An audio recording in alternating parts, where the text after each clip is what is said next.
नमस्कार सभी को, जय आरसीएम। आज मैं इस वीडियो में बताने वाली हूँ कि जो भी व्यक्ति आरसीएम में ज्वाइन हो चुका है, वो चाहे आपके टीम का हो चाहे मेरी टीम का हो, तो अगर किसी को ज्वाइन कराती हूँ या फिर आप किसी को ज्वाइन कराते हैं, तो वहां पर ज्वाइन होने के बाद प्रोडक्ट परचेसिंग करने के बाद उसे हम लोग बिजनेस पर ले आते हैं कि आप इतना बिजनेस करो तो आपको पहला इनकम इतना आ जाता है। तो आज मैं वही बात करूंगी कि आप फर्स्ट जो है कि 20,000 का बिजनेस आप अगर करते हैं तो आपको पहला चेक आपको 1,000 का जाता है और आपका कौन सा पिन क्वालिफाई होता है आज मैं वो बताती हूँ। तो जैसे कि मान लो कि आपका आरसीएम में ज्वाइन हो गया किसी भी व्यक्ति के द्वारा, चाहे मेरे द्वारा हुआ हो या फिर आपके अपलाइन कोई भी हो, अगर आप आरसीएम में आ गए हो, आपने सामान परचेज कर लिया, सारी चीज हो गया, तो अब आपको जो है कि आगे बढ़ने का प्रोसेस दिया जाता है कि हाँ अब लोगों को आप ज्वाइन कराइए और उससे बिजनेस करवाइए, सामान परचेज कराइए और अपना जो है कि बिजनेस वैल्यू को ज्वाइन होने के बाद और आप किसी व्यक्ति को अगर आप ज्वाइन कराते हैं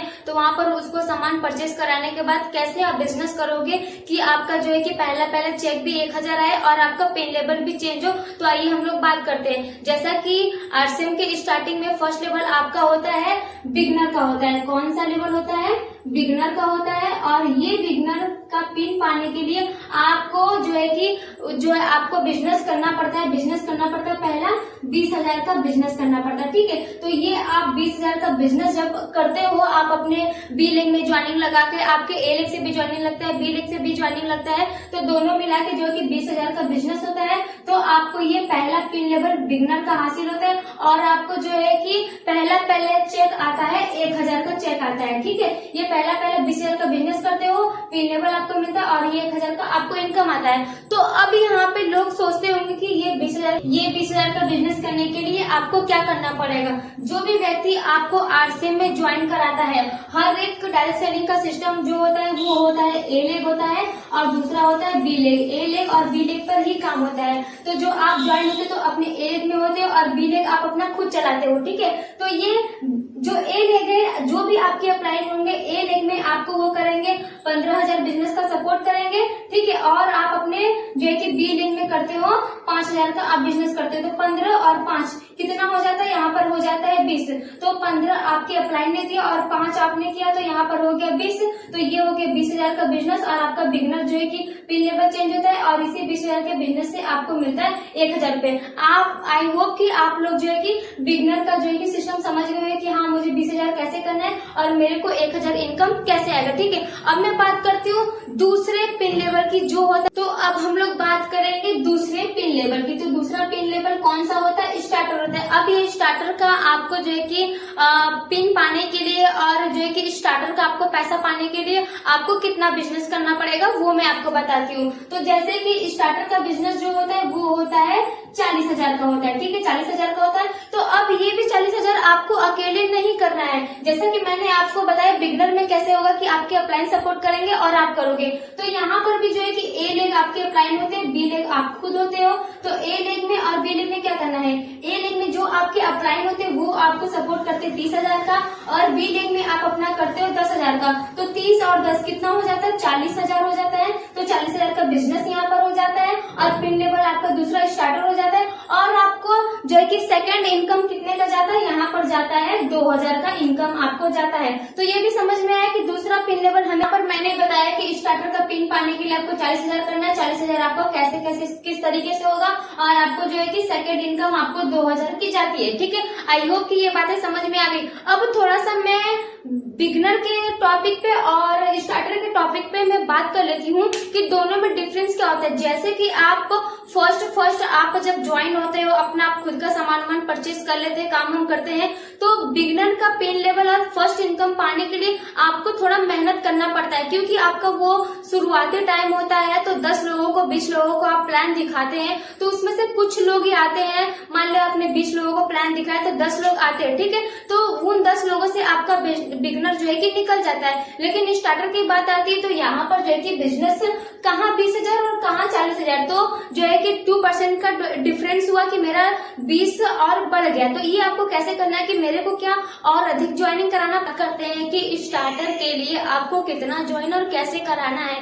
मान लेते हैं कि जैसे आपने बिगनर का आपने पिन हासिल किया था, तो वहां पर आपने जितना भी ज्वाइन कराया था, तो आप उसका वो कंप्लीट हो जाता है। ठीक है, तो स्टार्टर में भी यही आपको कराना भी है। तो स्टार्टर में आप कैसे करोगे कि जो बिगनर का जो व्यक्ति था, आपने जिसको ज्वाइन कराया था, तो वो भी उसका आपने फर्स्ट मंथ में कराया होगा, तो आप ये जो है कि स्टार्टर का पिन लेवल सेकेंड मंथ में कंप्लीट करते हो।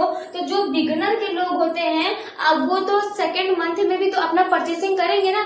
तो जो है कि आपने जैसे कि स्टार्टर का पिन पाने के लिए आपने 30 लोगों को प्लान दिखाया, तो उसमें 20 लोग आए और 10 लोग नहीं आए, तो कोई बात नहीं है, वो 10 लोग आपके पास रखे हुए। कैसे रखे हुए हैं कि जैसे कि आपने बिगनर का पिन लेने के लिए 10 लोगों का आपने ज्वाइन कराया था और स्टार्टर का पिन लेने के लिए आपने 20 लोगों को ज्वाइन कराया, तो आपके 30 लोग तो ऑलरेडी। ये जो बिगनर वाले लोग 10 लोग हैं और आपको स्टार्टर करना है, 20 लोग आपके आए, तो ये जो बिगनर वाले हैं ये फिर अपना जो है कि सेकेंड मंथ में अपना सामान तो परचेस करेंगे ही करेंगे, क्योंकि एक महीने का उन लोग स्टॉक लिए थे, तो दूसरे महीने में जाहिर सी बात है खत्म तो होगा ही। तो यहाँ पर जो कि आप रीपरचेसिंग कराते हैं, तो यहाँ से भी आपका पीवी निकल कर यहाँ पर ऐड होता है और आपके जो नए साथी 20 लोग आए स्टार्टर का पिन लेने के लिए, तो वहां से भी आए। तो ये जो है कि आप यहाँ से इसको लेकर आते हैं, तो क्या बोलते हैं कि जो बिगनर वाले लोग हैं वो अपना सेकेंड मंथ में रीपरचेस करते हैं अपना, तो यहाँ से भी आपका पीवी बन जाता है और जो नए लोग साथी हैं वहां से भी आपके लोग ज्वाइन होकर सामान परचेस करते हैं, तो यहाँ से भी आपका पीवी आता है और यहाँ से भी आता है। रीपरचेस से भी आपका बढ़ा और नए ज्वाइनिंग से भी बढ़ा। तो यहाँ पर आपको समझ में आया कि आपका मान लीजिए कि स्टार्टर का पिन आपको पाना है, सेकंड आपको हुआ कि भले ही आपने 30 लोगों को प्लान दिखाया, 20 लोग आए, लेकिन आपके 10 लोग क्या है रीपरचेसिंग से उठ कर आए, तो 20 लोग नए लोग हो गए, 10 लोग आपके जो हो गए कि रीपरचेस वाले हो गए। तो इन 30 लोगों को मिला के आप अपना सेकेंड लेवल भी क्वालिफाई कर लेते हैं। अब हम लोग बात करते हैं थर्ड लेवल की। तो आरसीए में थर्ड लेवल कौन सा होता है? ओपनर का होता है। और ये ओपनर का पिन पाने के लिए हम लोग को कितना बिजनेस करना पड़ता है और यहाँ से हम लोग को कितना इनकम आता है, तो वो चीजों पे बात करते हैं। तो यहाँ पर बिगनर के लिए होता है जो कि 70,000 का बिजनेस होता है। अब ये 70,000 का बिजनेस फिर आपको उसी तरीके से करना है कि जो आपके ए लेग में जो अप्लाइड है वो आपको 50,000 का बिजनेस सपोर्ट करेंगे और जो बी लेग में आप खुद हो तो वो वहां पर आप 20,000 का करोगे। तो 50 और 20 कितना हो गया? 70 हो गया। 70 हो गया। ठीक है, तो आप 70,000 का बिजनेस करते हैं तो आपको पिन लेवल जो है कि बिगनर मिलता है और आपका थर्ड जो है कि इनकम कितना होता है? 3,000 का होता है। यहाँ से आपका 3,000 का जो है कि इनकम हो गया। ये चीज होगी। अब यहाँ पर भी आपको सेम प्रोसेस ही करना होता है कि जो आपने बिगनर में जिस लोगों को ज्वाइन कराया था, स्टार्टर में आपने कराया था, तो जो बिगनर वाले लोग है वो यहाँ पर जो है कि आप बिगनर से रीपरचेस करवाते हैं, स्टार्टर वाले लोग से रीपरचेस करवाते हैं और जो है कि ओपनर का आप क्वालिफाई करने के लिए नए लोगों को लाते हैं, तो वहां से भी आपके नए जो साथी आते हैं वो भी सामान परचेस करते हैं, तो आपका यहाँ पर जो है कि बिजनेस ऊपर जाता है। तो यहाँ पर मैंने बताया कि बिगनर का, स्टार्टर का और ओपनर का, यहाँ से भी रीपरचेस, यहाँ से भी रीपरचेस और यहाँ से नए लोग साथी, तो इन तीनों को मिलाकर ये आपका जो है कि ओपनर क्वालिफाई होता है और ये आपका बिजनेस पूरा जाता है। तो अभी फिलहाल के लिए मैं आप से बस ये 3 टॉपिक पर ही बात की हूँ। आगे के टॉपिक के बारे में मैं अगले वीडियो में आपको नेक्स्ट पार्ट में बताऊंगी। Okay, thank you so much. I hope कि इस वीडियो से आपको अच्छी जानकारी मिल सकेगी। हमें बिगनर के लिए और स्टार्टर के लिए, ओपनर के लिए या फिर फर्स्ट लेवल किसी भी चीजों